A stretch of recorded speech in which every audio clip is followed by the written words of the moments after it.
This channel does not promote any violent, harmful, or illegal activities. All content provided by this channel is meant for an educational purpose only.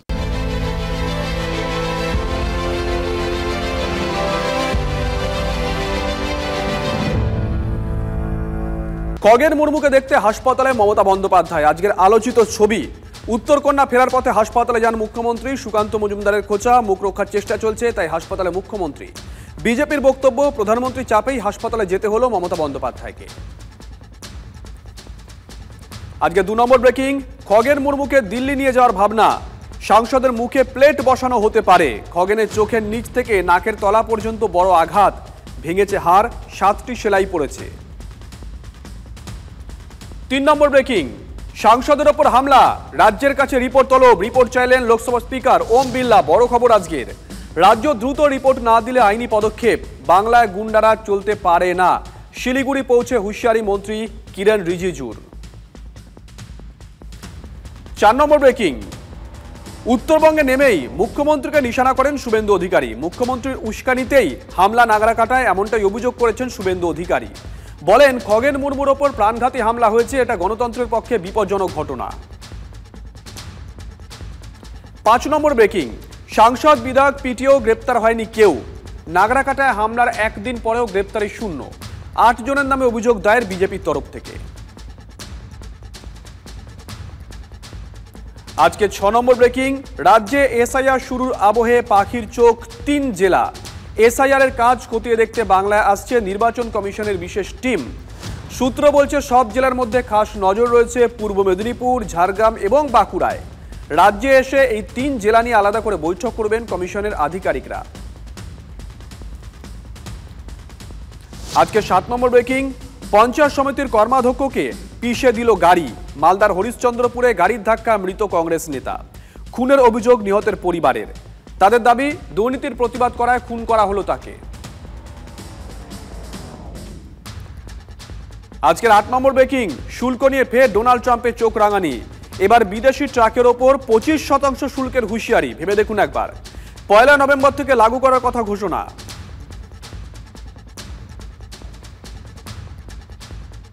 আজকে 9 নম্বর breaking, পাকিস্তানে ফের জাফর এক্সপ্রেসে হামলা।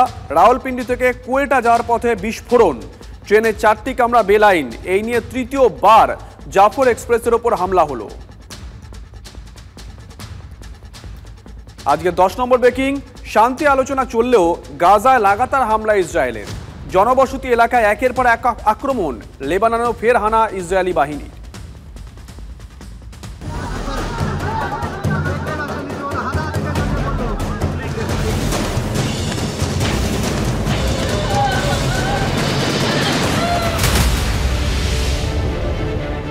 দেখুন, এই বিপর্যয়টা উত্তরবঙ্গে, সেটা একটা কারণ তো বটেই, তবে একটা উপলক্ষও বটে। রাজনৈতিক জমি শক্ত করার চেষ্টা বিজেপি এবং তৃণমূল দুপক্ষই জুড়ে দিয়েছে। কেন? তার কারণ এটা হচ্ছে বিজেপির স্ট্রং হোল্ড। বিজেপির একটা অস্বস্তির ব্যাপার আছে, বিড়ম্বনা। কি সেটা? যেখানে বিজেপি নেতারা মার খেয়েছেন সেগুলো তাদের স্ট্রং হোল্ড, তাদের খাস তালুক, সেখান থেকে তারা জিতেছেন। খগেন মুর্মু এবং শঙ্কর ঘোষ তারা আক্রান্ত হয়েছেন। এটা দুটো দলের কাছেই কিন্তু 2 রকমের অস্বস্তির। একবার দেখিয়ে দিই যে এখানে বিজেপির ক্ষমতাটা, মানে রাজনৈতিক ক্ষমতাটি কেমন। গত 21-এর ভোটে 50% ভোট পেয়েছিল বিজেপি এইখান থেকে, মানে নর্থে, উত্তরবঙ্গে। তৃণমূলের ভোট পার্সেন্টেজ ছিল 37%।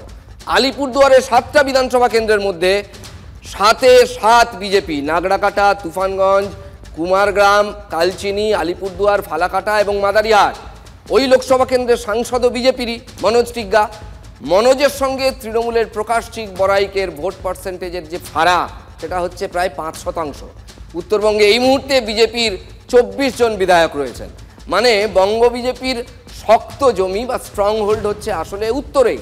সেখানে যদি বিজেপির সাংসদ, বিধায়ক আক্রান্ত হন, তাহলে বিজেপির জন্য সেটা ধাক্কার এবং চিন্তার, বিড়ম্বনারও। পাল্টা অল আউট অ্যাটাক। সেই জন্যই পদ্ম শিবিরের ক্যাপ্টেন হিসেবে তৃণমূলের বিরুদ্ধে অল আউট অ্যাটাকে সামনের সারি থেকে নেতৃত্ব দিচ্ছেন প্রধানমন্ত্রী নরেন্দ্র মোদী। নজিরবিহীনভাবেই এক্স হ্যান্ডেলে তিনি প্রথম যে অ্যাটাকটা করেছেন, এটা কিন্তু পলিটিক্যালি অ্যাটাক করেছেন। এর আগে যা বলেছেন বাংলায় এসে মাইকের সামনে বলেছেন, সোশ্যাল মিডিয়াতে নয়। টিএমসির নাম করে অ্যাটাক করেছেন তিনি। রাজ্যের আইন শৃঙ্খলা পরিস্থিতি নিয়ে প্রশ্ন তুলে এক্স হ্যান্ডেলে প্রধানমন্ত্রী যা লিখেছেন, আউটরাইট অ্যাপলিং। এই কথাটা কালকে রাতে যখন ব্রেক করেছিলাম খবরটা, সব থেকে বেশি কড়া কথা। যেভাবে আমার দলের সহকর্মী, সাংসদ এবং বিধায়ক পশ্চিমবঙ্গে বন্যা ও ধসে ক্ষতিগ্রস্ত মানুষের সেবা করতে গিয়ে আক্রান্ত হয়েছেন, তা অত্যন্ত নিন্দনীয়। এটি তৃণমূল কংগ্রেসের অসংবেদনশীলতা এবং রাজ্যের আইন শৃঙ্খলার করুণ রূপ, তারই প্রতিফলন। এটা লিখছেন নরেন্দ্র মোদী। পশ্চিমবঙ্গ সরকার, তৃণমূল কংগ্রেস এই কঠিন পরিস্থিতিতে হিংসায় লিপ্ত না হয়ে মানুষের সাহায্যে আরও মনোযোগী হোক। আমি বিজেপি কার্যকর্তাদের আহ্বান জানাই, তারা যেন জনগণের পাশে থেকে চলতি উদ্ধার কাজে সহায়তা চালিয়ে যান। সোশ্যাল প্ল্যাটফর্মেই পাল্টা রিয়াকশন মমতা বন্দ্যোপাধ্যায়ের। কারণ আক্রমণটা প্রধানমন্ত্রী নরেন্দ্র মোদী যখন করেছেন ডিরেক্টলি, বড্ড জোরালো আক্রমণ হয়ে গেছে, হ্যাঁসাদে পড়ে গেছে তৃণমূল। প্রধানমন্ত্রী তদন্তের জন্য অপেক্ষা করলেন না, এটা মমতা লিখছেন। আপনি দেশের প্রধানমন্ত্রী, শুধু বিজেপির নন। প্রধানমন্ত্রীর দায়িত্ব দেশ গড়ার, রাজনৈতিক ন্যারেটিভ তৈরি করা প্রধানমন্ত্রীর কাজ নয়, এটা লিখেছেন মমতা বন্দ্যোপাধ্যায়। ওটা পাল্টা জবাবটা দিয়েছেন।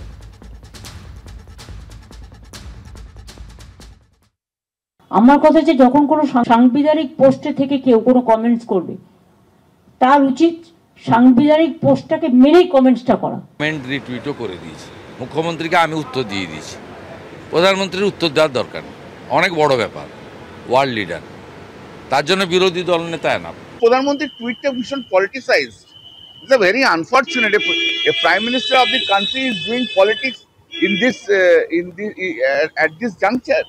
Very unfortunate. We are having these types of prime minister here. তো খবর পেয়েছি উদয়ন গুহকে ভালো করে ডবল কাপ চা খাইয়েছেন কালকে, যেহেতু কোচবিহারের খাগড়াবাড়ি আর কাল নাগরাকাটাতে এসব করিয়েছেন ওনারা। তদন্তের তো কোনো প্রয়োজনই নেই, জায়গার নাম আর কারা ছিল তারাই তো বোঝায় ওখানে। আমি তো গ্যারান্টি দিচ্ছি, আপনি জানো ওই গ্রামে তৃণমূল কংগ্রেসের কর্মীরা মারতো, তাও বুঝতে পারতাম যে পিঙ্কি খাতুন, সইফুল, রমজান, এরা পশ্চিমবঙ্গে রাজত্ব করবে। পশ্চিমবঙ্গের প্রত্যেকটি জায়গার এই একই অবস্থা, কতগুলো পকেট তৈরি করা হয়েছে এবং এই পকেটগুলোকে তৃণমূল এই হুলিগ্যাসদেরকে ব্যবহার করে। মমতা ব্যানার্জি একদিকে রাজনীতি করেন, আরেকদিকে বলেন রাজনীতি করতে নেই। আপনি কি করছেন? চোর ডাকাতদের নিয়ে, গুন্ডাদের নিয়ে যদি রাজনীতি করা হয়, সারা পশ্চিমবঙ্গে এটাই হবে। গুন্ডাদের রাজ্য আর গুন্ডাদের নেত্রী হচ্ছে মমতা ব্যানার্জি। দেখুন, রাজনীতির ন্যারেটিভ কি শুধুই বিজেপি তৈরি করছে? তৃণমূল তো নাগরাকাটার ঘটনা বাংলার বঞ্চনার দিকে ঘুরিয়ে দিয়েছে। অন্তত শাসক দলের মুখর নেতাদের ব্যাখ্যা তো ঠিক সেই রকমই। কোনো এলাকায় মানুষের যদি ক্ষোভও থাকে, সেই ক্ষোভের বহিঃপ্রকাশের কোনো ধরন এটা হতে পারে না। কিন্তু মানুষের ক্ষোভটা কেন, সেটাও তো ভাবতে হবে। আপনি গরিব মানুষকে কাজ করিয়ে টাকা দেননি 100 দিনের, মানুষের ক্ষোভ ছিল। ত্রাণ দিতে গেছেন, হঠাৎ সেখানে কিছু মৌলবাদী জমায়েত হয়ে যাবে আর ধর্মান্ধ কিছু কথাবার্তা বলবে, এটা কি প্রত্যাশিত ছিল? সেখানে তারা গেছেন ত্রাণ সামগ্রী ছাড়া, ফটোশ্যুট করতে গেছিলেন, ছবি তুলতে গেছিলেন। পশ্চিমবঙ্গের মানুষের বকেয়া দেয়া, অধিকার দেয়া, প্রাপ্য দেয়া, প্রাকৃতিক দুর্যোগে সাহায্য দেয়া, এইগুলো ওনাদের অগ্রাধিকার নয়। ওনারা শকুনের মতো রাজনীতি খুঁজে বেড়াচ্ছেন। তৃণমূল কংগ্রেসের প্রাতিষ্ঠানিক লুট আজকে এই পরিস্থিতির জন্য দায়ী। এটা প্ল্যানফুলি করানো। যদি প্ল্যান না হতো, ধরুন কেউ অপরাধ করে ফেলেছে, তাহলে রাজ্য সরকার তাকে গ্রেফতার করত। এই রাজ্যে কোনো সরকার আছে বলে মনে হচ্ছে না। তাণ্ডব চালালো প্রকৃতি, তারপর থেকে ঝড় রাজ্য রাজনীতির ময়দানে।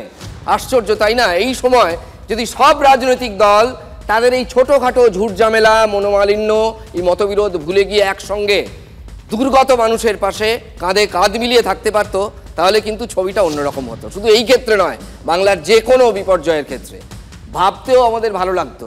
কিন্তু মুশকিল হলো, এই ভাবনা আমরা ভাবতে পারি না। মানে আমরা যারা সাধারণ মানুষ, এরকম ভুলেও আমরা চিন্তা করতে পারি না, কারণ এটা কখনো হবে না। এত মানুষের এত বিপদ, রাজনীতি, দলাদলি, পার্টিবাজি, এগুলো গ্যাঁট হয়ে দাঁড়িয়ে আছে সব সময়।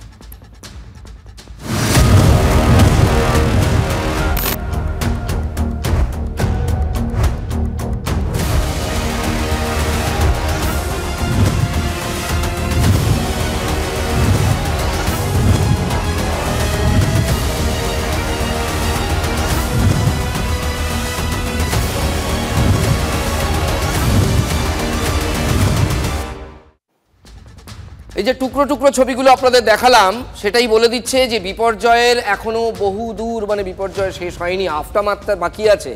ভুগছেন আমজনতা। উত্তরবঙ্গের মাথার ওপর ছাদ নেই, পায়ের তলায় মাটি নেই, সব জলে চলে গেছে।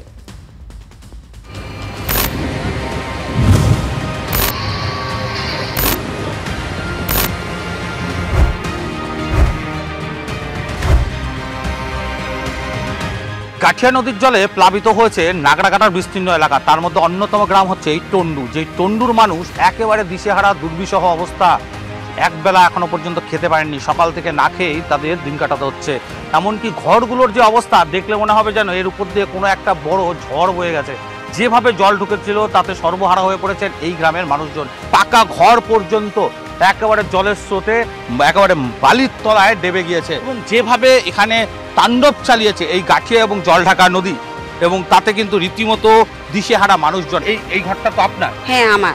এখন তো অবস্থা তো কিছু জিনিসই নাই আমাদের বাড়িতে, তার মানে কিছু যে জামা কাপড় পরবো সেই জিনিসটাও ব্যবস্থা নাই আমাদের। প্রশাসনের লোক এসেছিল কি আমি বলতে পারবো না, আমি এখান থেকে কোথাও যাইতে পারিনি।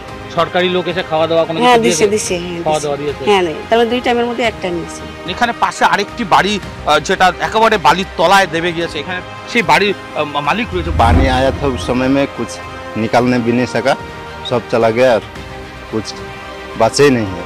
खाना मिल जाए? खाना तो काल में 3 बजे के समय में दिया था, खिचड़ी और रोटी। आज में तो कुछ भी नहीं है।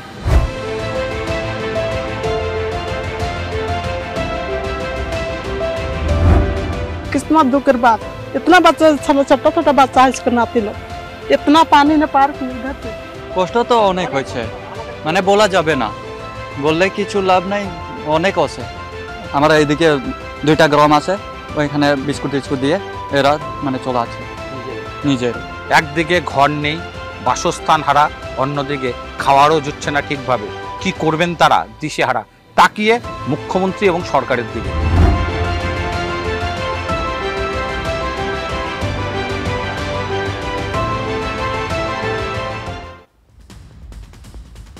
মানুষের এই দুর্গতিটাই হচ্ছে আসল বাস্তব।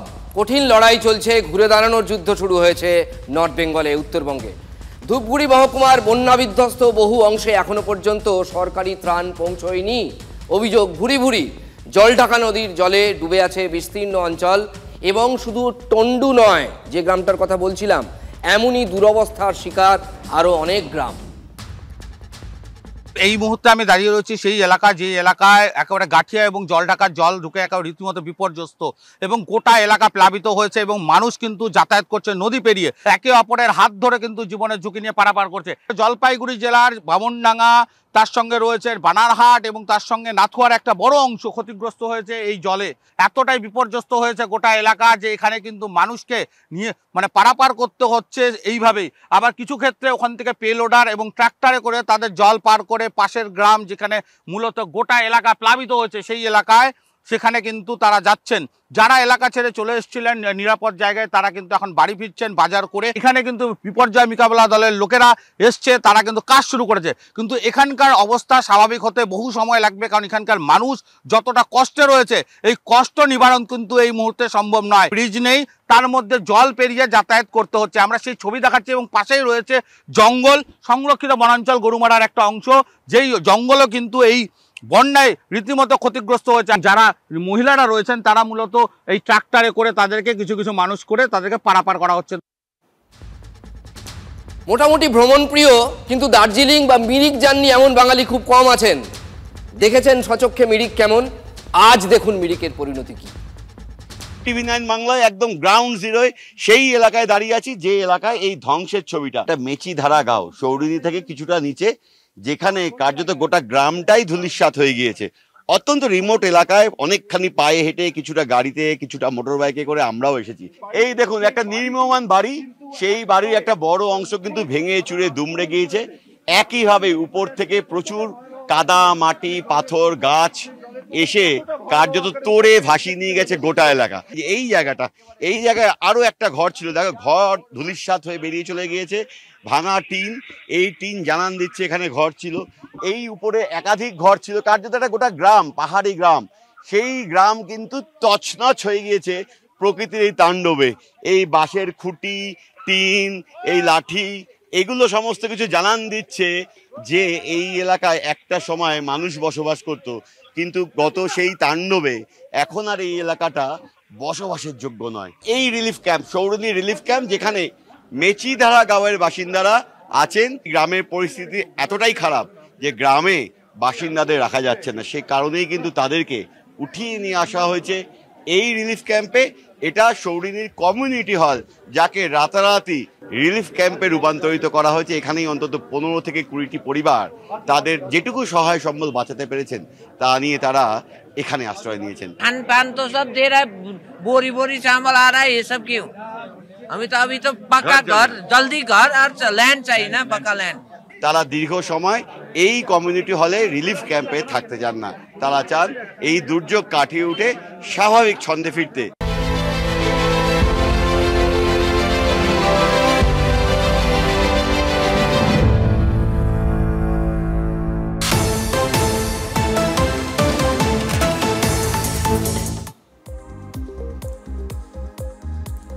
বেহাল নিকাশি প্রিন্স আনোয়ার শাহ রোডে জল যন্ত্রণা। কলকাতা পুরসভা 93 নম্বর ওয়ার্ডের কাউন্সিলর মৌসুমী দাসের বাড়িতে বিক্ষোভ এলাকাবাসীর। বারবার পুর প্রতিনিধিকে জানিয়েও কোনো কাজ হয়নি বলে অভিযোগ। প্রতিবাদে মঙ্গলবার তারা বিক্ষোভ দেখান। দক্ষিণবঙ্গ জলবন্দী, উত্তরবঙ্গ বিপর্যস্ত। এই অবস্থায় কেন্দ্রকে নিশানা করলেন রাজ্যের সেচমন্ত্রী মানস ভূঁইয়া। তার অভিযোগ, রাজ্যকে পিষিয়ে মারতে চায় কেন্দ্র। দক্ষিণবঙ্গ প্লাবিত হওয়ার জন্য ফের ডিবিসিকে দায়ী করলেন মন্ত্রী। পাশাপাশি ইন্দো ভুটান রিভার কমিশন নিয়েও সওয়াল মানস ভূঁইয়ার। বিজেপি সাংসদ খগেন মুর্মু ও শিলিগুড়ির বিজেপি বিধায়ক শঙ্কর ঘোষের ওপর হামলার প্রতিবাদ। বারুইপুরে বিক্ষোভ অবরোধ বিজেপি কর্মী সমর্থকদের। বারুইপুর পুলিশ সুপারের দপ্তরের কাছে উড়ালপুলের মুখে প্রতিবাদ কর্মসূচি গেরুয়া শিবিরের তরফ থেকে। অপ্রীতিকর পরিস্থিতি এড়াতে এলাকায় মোতায়েন করা হয় বিশাল পুলিশ বাহিনী। নাগরাকাটায় দুর্গত এলাকা পরিদর্শনে গিয়ে আক্রান্ত হন বিজেপি সাংসদ ও বিধায়ক। ঘটনার প্রতিবাদে পূর্ব বর্ধমানে জামালপুর হরেকৃষ্ণ কোনা সেতুর সামনে অবরোধ। বিক্ষোভে সামিল জামালপুর ব্লক বিজেপি নেতৃত্ব। বিজেপি মণ্ডল সভাপতি প্রধান পালের নেতৃত্বে অবস্থান। পথ অবরোধের জেরে ব্যাপক যানজট। মাথার চুল গোপ কেটেও হলো না শেষ রক্ষা। অবশেষে গ্রেপ্তার তৃণমূল শিক্ষা সেলের প্রাক্তন জেলা সভাপতি। স্কুল হোস্টেলে ছাত্রীদের শারীরিক ও মানসিক নির্যাতনের অভিযোগ তার বিরুদ্ধে। হাওড়া বাগনান থেকে গ্রেপ্তার তৃণমূল নেতা তথা বড়গড়িয়া হাই স্কুলের প্রধান শিক্ষক ভাস্কর চন্দ্র মাহাতো। ধৃতের 5 দিনের পুলিশি হেফাজতের নির্দেশ দেওয়া হয়েছে। রাজ্যে ফের পুলিশের জালে বাংলাদেশি অনুপ্রবেশকারী। বারুইপুরে চম্পাহাটি এলাকা থেকে গ্রেপ্তার বাংলাদেশি। ধৃত আমির হামজা নামে ভারতে এসে নাম বদলে বিল্ডার্সের দোকানে কাজ করছিল। উদ্ধার জাল ভারতীয় নথিও।